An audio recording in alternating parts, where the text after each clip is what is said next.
ಕ್ರೈಸ್ತ ವಿಶ್ವಾಸಿಗಳಿಗೆ ನಾವು ಕ್ರೈಸ್ತರು ಅನ್ನೋದಕ್ಕೆ ಗುರುತೇನು? ನಿಮ್ಮನ್ನು ಹೇಗೆ ಗುರುತಿಸ್ತಾರೆ ನೀವು ಕ್ರೈಸ್ತರು ಅಂತ?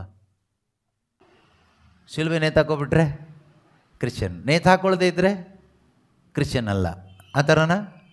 ಸಿನಿಮಾದಲ್ಲಿ ಕಳ್ಳರಿಗೆಲ್ಲ ಶಿಲ್ಬೆನೇ ಕೊಡ್ತಾರೆ, ಕಳ್ಳರು ರೌಡಿಗಳೆಲ್ಲ ಶಿಲ್ಬೆ ನೇತಾಕೊಂತಾರೆ, ಅವ್ರನ್ನೆಲ್ಲ ಕ್ರಿಶ್ಚಿಯನ್ ಅಂತ ಹೇಳೋಕ್ಕಾಗತ್ತಾ?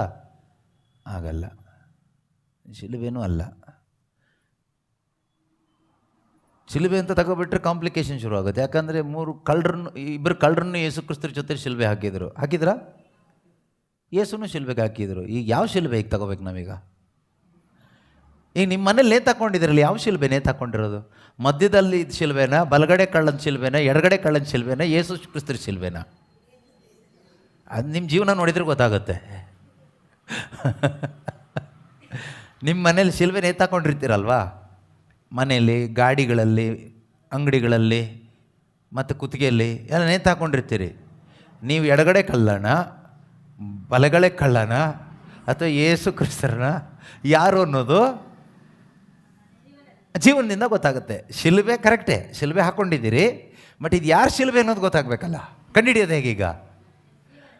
ನಿಮ್ಮ ಜೀವನ ನೋಡಿದರೆ, ನಿಮ್ಮ ಮಾತುಕತೆ, ಜೀವನ ಇದೆಲ್ಲ ನೋಡುವಾಗ ಗೊತ್ತಾಗುತ್ತೆ. ಓ, ಇದು ಬಲಗಡೆ ಕಳ್ಳನ ಶಿಲುಬೆ. ಬಲಗಡೆ ಎಡಗಡೆ ನಾವು ಮಾಡ್ಕೊಂಡಿದ್ದು, ಒಳ್ಳೆ ಕಳ್ಳ ಕೆಟ್ಟ ಕಳ್ಳ ಅಂತೆಲ್ಲ ನಾವು ಮಾಡ್ಕೊಂಡಿದ್ದೀವಿ. ಎನಿವೆ, ಈಗ ನಾವು ಸದ್ಯಕ್ಕೆ ನಾವು ಆ ರೀತಿ ತಗೊಬಿಟ್ಟಿದ್ದೀವಲ್ಲ. ಓ, ಇವ್ರು ಮನೆ ಮೇಲೆ ಹಾಕ್ಕೊಂಡಿರೋದು ಎಡಗಡೆ ಕಳ್ಳನ ಶಿಲುಬೆ, ಇವ್ರು ಹಾಕ್ಕೊಂಡಿರೋದು ಬಲಗಡೆ ಕಳ್ಳನ ಶಿಲುಬೆ. ಬಲಗಡೆ ಕಳ್ಳನ ಶಿಲುಬೆ ಅಂದರೆ ಹೇಗೆ ಹೇಳಿ?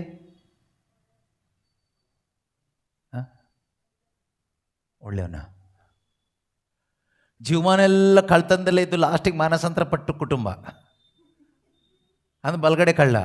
ಎಡಗಡೆ ಕಳ್ಳ ಏನು? ಅವನು ಯೇಸು ಜೊತೆಗೆ ಇದ್ದಾನೆ. ಅವನು ಯಾರ ಪಕ್ಕದಲ್ಲಿದ್ದಾನೆ? ಚರ್ಚ್ ಪಕ್ಕದಲ್ಲೇ ಇದೆ ಮನೆ, ಪ್ರೇಯರ್ ಗ್ರೂಪಲ್ಲೇ ಇರ್ತಾನೆ. ಆದರೆ ಬರೀ ಅವನು ಮಾತ್ರ ಅವನು ನೋಡ್ಕೊಳ್ತಾನೆ. ನನಗೆ ಬೇಕು, ನನ್ನನ್ನು ಬಿಡಿಸು ನೀನು ದೇವರೇ, ನನ್ನನ್ನು ಬಿಡಿಸು. ಯೇಸುವೇ, ನೀನು ದೇವರಲ್ವಾ? ನೀನು ಸರ್ವಶಕ್ತ ಅಲ್ವಾ? ಎಂತೆಂಥ ಅದ್ಭುತ ಮಾಡಿದಿ, ನನ್ನ ಜೀವನದಲ್ಲೂ ನೀನು ಅದ್ಭುತ ಮಾಡು, ನನ್ನ ನಂಬಿಕೆನ ಹೆಚ್ಚು ಮಾಡು, ಇನ್ನು ನಾನು ನಂಬೇಕಲ್ವ ನಿನ್ನನ್ನು. ಸೊ ಅದರಿಂದ ನನ್ನನ್ನು ಕಾಪಾಡು, ನನ್ನನ್ನು ಕಾಪಾಡು, ನನ್ನನ್ನು ಕಾಪಾಡು. ಶಿಲ್ಬೆ ಹಾಕ್ಕೊಂಡು ನನ್ನನ್ನು ಕಾಪಾಡು ಕಾಪಾಡು ನನ್ನನ್ನು ಕಾಪಾಡು, ನಾನು ಚೆನ್ನಾಗಿರ್ಬೇಕು ಅನ್ನೋರೆಲ್ಲ ಈ ಎಡಗಡೆ ಕಳ್ಳನ ಶಿಲ್ಬೆ ಹಾಕ್ಕೊಂಡವ್ರೆ. ಬಲಗಡೆ ಕಳ್ಳನ ಶಿಲ್ಬೆ ಹಾಕ್ಕೊಂಡವ್ರು ಯಾರು? ಕೊನೆಯಲ್ಲಿ ಹಿಂದೆ ಕೆಟ್ಟ ಜೀವನ ನಡೆಸ್ತಾ ಇದ್ದು ಈಗ ಮಾನಸಾಂತರ ಹೊಂದಿ ನಾನು ದೇವ್ರ ಮಗನಾಗಿದ್ದೀನಿ ಅಂತ ಒಂದು ನೇತು ಹಾಕೊಂಡು ಬದುಕೋರು ಬಲಗಡೆ ಕಳ್ಳ. ಕೆಲವರು ಬಲಗಡೆಯಿಂದ ಮತ್ತು ಎಡಗಡೆಗೆ ಶಿಫ್ಟ್ ಆಗೋರು ಇದ್ದಾರೆ. ಈ ಶಿಲ್ಬೆ ಚೇಂಜ್ ಆಗ್ತಾ ಇರುತ್ತೆ. ಇನ್ನು ಮಧ್ಯದೊಂದು ಶಿಲ್ಬೆ ಇದೆ, ಯೇಸು ಕ್ರಿಸ್ತನು ಶಿಲ್ಬೆಗೆ ಹಾಕಿದ್ದು ಅಲ್ವಾ? ಆ ಶಿಲ್ಬೆ ಏನು? ಅದು ಏನು ಕೇಳಿದರೆ, ಆ ಶಿಲ್ಬೆ ಹಾಕೋರು ಯಾರು ಕೇಳಿದರೆ, ಈಗ ಓದಿದ್ರಲ್ಲ ವಾಕ್ಯ, ರಕ್ಷಣೆಯ ದಾರಿಯಲ್ಲಿರುವವರು, ದೇವರ ಚಿತ್ತವನ್ನು ನೆರವೇರಿಸ್ತಾ ಬದುಕುವವರು. ಮಧ್ಯದಲ್ಲಿರೋ ಚಿಹ್ನೆ ಆ ಶಿಲುಬೆ, ಯೇಸು ಕ್ರಿಸ್ತನ ಶಿಲುಬೆ ದೇವರ ಚಿತ್ತವಾಗಿತ್ತು. ದೇವರ ಚಿತ್ತವಾಗಿ ಅವರಿಗೆ ಸಿಕ್ಕಿದಂಥ, according to the will of God, ದೇವರ ಇಚ್ಛೆ ಪ್ರಕಾರ ಸಿಕ್ಕಿದ ಶಿಲುಬೆ. ಆ ಶಿಲುಬೆ ನೇತಾಕೊಂಡವ್ರು ಏನು ಮಾಡ್ತಿರ್ತಾರೆ? ಅವ್ರ ಜೀವನದಲ್ಲಿ ಒಂದೇ ಗುರಿ, ದೇವರ ಇಚ್ಛೆ ನೆರವೇರಿಸಬೇಕು, ದೇವರ ಇಚ್ಛೆ ಪ್ರಕಾರ ಬದುಕಬೇಕು. ಇದೇ ಗುರಿಯಲ್ಲಿರ್ತಾರೆ. ಈಗ ನಿಮಗೆ ಗೊತ್ತಾಗಿರ್ಬೋದು, ನೀವು ಮನೇಲಿ ನೇತಾಕೊಂಡಿರೋ ಶಿಲುಬೆ, ಕುತ್ತಿಗೆಯಲ್ಲಿ ನೇತಾಕೊಂಡಿರೋ ಶಿಲುಬೆ ಯಾವ ಶಿಲುಬೆ ಅನ್ನೋದು ಗೊತ್ತಾಯ್ತಾ? ಗೊತ್ತಾದ ಮೇಲೆ ಏನು ಮಾಡಬೇಕು ಕೇಳಿದರೆ, ಒಂದು ವೇಳೆ ಈ ಇಬ್ಬರು ಕಳ್ಳರಲ್ಲಿ ಯಾವುದಾದ್ರೂ ಆದರೆ ಅದನ್ನು ಸೈಡಿಗೆ ಇಟ್ಟುಬಿಟ್ಟು ನಮ್ಗೆ ಅದು ಬೇಡ, ಯೇಸುವಿನ ಶಿಲುಬೆ ಬೇಕು. ಕೆಲವರು ಹೇಳ್ತಾರಲ್ಲ, ಇದು ಜೆರುಸಲೇಮಿಂದ ತಂದು ಶಿಲುಬೆ ಅಂತ, ಬಿಸ್ನೆಸ್ಗೋಸ್ಕರ. ಜೆರುಸಲೇಮಿಂದ ತಂದಿದ್ದಾದರೆ ಏನು, ಅಥವಾ ಬೆತ್ಲೆಹೇಮಿಂದ ತಂದ ಶಿಲುಬೆ ಆದರೆ ಏನು, ಎಲ್ಲಿಂದ ತಂದ ಶಿಲುಬೆ ಆದರೆ ಏನು? ನಿನ್ನ ಹೃದಯದೊಳಗಡೆ ವಿಶ್ವಾಸ ಅನ್ನೋದು ಇಲ್ಲದೆ ಇದ್ದರೆ ಯಾವ ಶಿಲುಬೆ ನೇತಾಕೊಂಡು ಏನು ಪ್ರಯೋಜನ? ಆದ್ದರಿಂದ ಒಬ್ಬ ಕ್ರೈಸ್ತನು ಅನ್ನೋದಕ್ಕೆ ಗುರುತು ಶಿಲುಬೆ ಅಲ್ಲ, ನೇತಾಕೊಂಡ್ರೆ ಶಿಲುಬೆ ಅಲ್ಲ. ಮನೆ ಮೇಲೋ, ಚರ್ಚ್ ಮೇಲೋ, ಬಿಲ್ಡಿಂಗ್ ಮೇಲೋ, ಗಾಡಿ ಮೇಲೋ, ಬಾಡಿ ಮೇಲೋ ನೇತಾಕೊಂಡ್ರೆ ಶಿಲುಬೆ ಅಲ್ಲ. ಮತ್ತೇನು ಗುರುತು? ಗುರುತು ಏನು ಕೇಳಿದರೆ, ಏನು ಗುರುತು? ಎಫೆಸದವರಿಗೆ ಬರೆದ ಪತ್ರಿಕೆ 4ನೇ ಅಧ್ಯಾಯ 30ನೇ ವಾಕ್ಯ ಓದೋಣ. ಏನು ಗುರುತು ಅಂತ?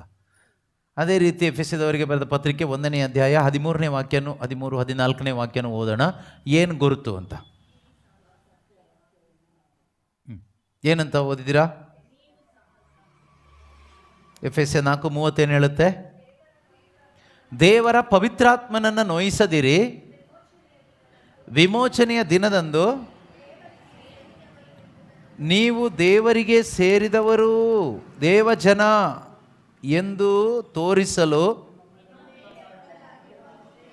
ನಿಮ್ಮ ಮೇಲೆ ಒತ್ತಲಾಗಿರುವ ಮುದ್ರೆಯು ಅವರೇ. ಇಂಗ್ಲೀಷಲ್ಲಿ ಏನಿದೆ ಗೊತ್ತಾ? You were marked with the seal of the day of redemption.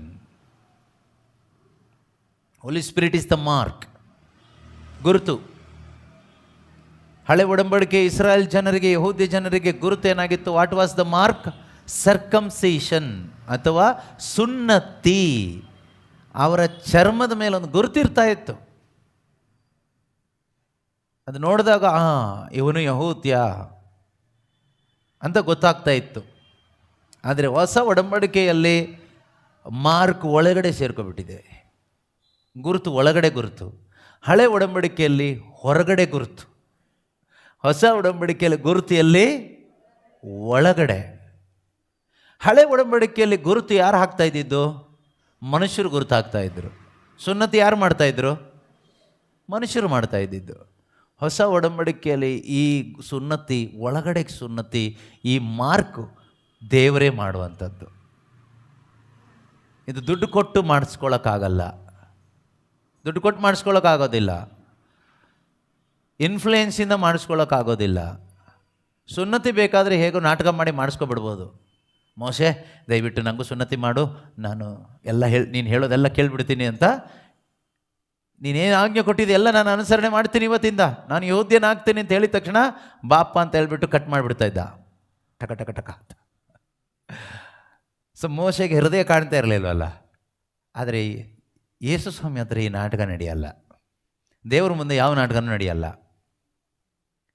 ದೇವರೊಬ್ಬನ ದೇವಜನ ಅಂತ ಒಪ್ಕೋಬೇಕಾದ್ರೆ ಅವನ ಹೃದಯನ ನೋಡ್ತಾರೆ, ಫಸ್ಟ್ ಹಾರ್ಟ್ ನೋಡ್ತಾರೆ. ನಿಮ್ಮ ತಾತ ಕ್ರಿಶ್ಚಿಯನ್ ಆಗಿದ್ದೀರಾ, ನಿಮ್ಮ ಅಪ್ಪ ಕ್ರಿಶ್ಚಿಯನ್ ಆಗಿದ್ದೀರಾ, ಅಥವಾ ಕ್ರೈಸ್ತ ವಂಶದಲ್ಲಿ ಹುಟ್ಟಿದ್ದೀರಾ, ಇದು ಯಾವುದು ನೋಡೋದಿಲ್ಲ. ಯಾವ ಇನ್ಫ್ಲೂಯೆನ್ಸು ನಡೆಯೋದಿಲ್ಲ, ಡೊನೇಷನ್ನು ನಡೆಯೋದಿಲ್ಲ, ಕಾಣಿಕೆನೂ ನಡೆಯೋದಿಲ್ಲ. ಕೆಲವರು ಹೇಳ್ತಾರಲ್ಲ, ನಾವು ಚರ್ಚಿಗೆ ತುಂಬ ಡೊನೇಷನ್ ಕೊಟ್ಟಿದ್ದೀವಿ, ಅದೆಲ್ಲ ವರ್ಕೌಟ್ ಆಗೋದೇ ಇಲ್ಲ. ಯಾಕೆ ಅಂದರೆ ಈ ಒಳಗಡೆ ಮಾರ್ಕ್ ಹಾಕೋರು ಮನುಷ್ಯರಲ್ಲ, ಯಾವುದೋ ಪಾಸ್ಟರು ಅಲ್ಲ, ಫಾದರು ಅಲ್ಲ. ಅವರು ನೀರಲ್ಲಿ ಮುಳುಗಿಸ್ಬೋದು, ಎತ್ಬೋದು, ಅಷ್ಟೇ ಬಿಟ್ಟರೆ ಈ ಮಾರ್ಕ್ ಹಾಕೋದು ಒಳಗಡೆ ಮಾರ್ಕ್ ಆಗಿರೋದ್ರಿಂದ ಈ ಮಾರ್ಕ್ ಹಾಕೋದು ದೇವರು ಹಾಕೋದು. ಅರ್ಥ ಆಗ್ತಿದೆಯಾ? ಅಂತರಂಗದಲ್ಲಿ ಈ ಮಾರ್ಕ್ ಹಾಕೋದು.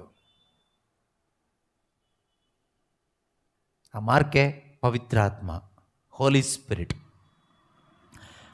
ಈ ಮಾರ್ಕ್ ಯಾರೆಲ್ಲ ಒಳಗಡೆ ಹಾಕ್ಕೊಂಡಿದ್ದಾರೋ ಅವ್ರಿಗೆಲ್ರಿಗೂ ರಕ್ಷಣೆ ಇದೆ. 13-14ನೇ ವಾಕ್ಯ ಓದಿ. ಎಫೆಸ 1:13. ಹಾಂ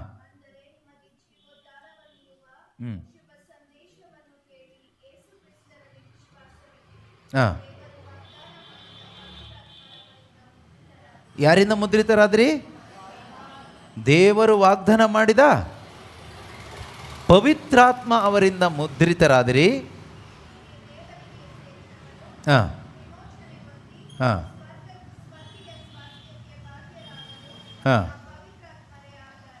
ಹಾಂ ಹಾಗಾದರೆ ಒಬ್ಬ ಮನುಷ್ಯ ಹಳೆ ಒಡಂಬಡಿಕೆ ಪ್ರಕಾರ ದೇವ ಜನ, ಗಾಡ್ಸ್ ಪೀಪಲ್ ಅಂತ ಅನ್ನಿಸ್ಕೋಬೇಕಾದ್ರೆ ಅವನ ಮೇಲೆ ಒಂದು ಮಾರ್ಕ್ ಇರುತ್ತೆ. ಯಾವ ಮಾರ್ಕು?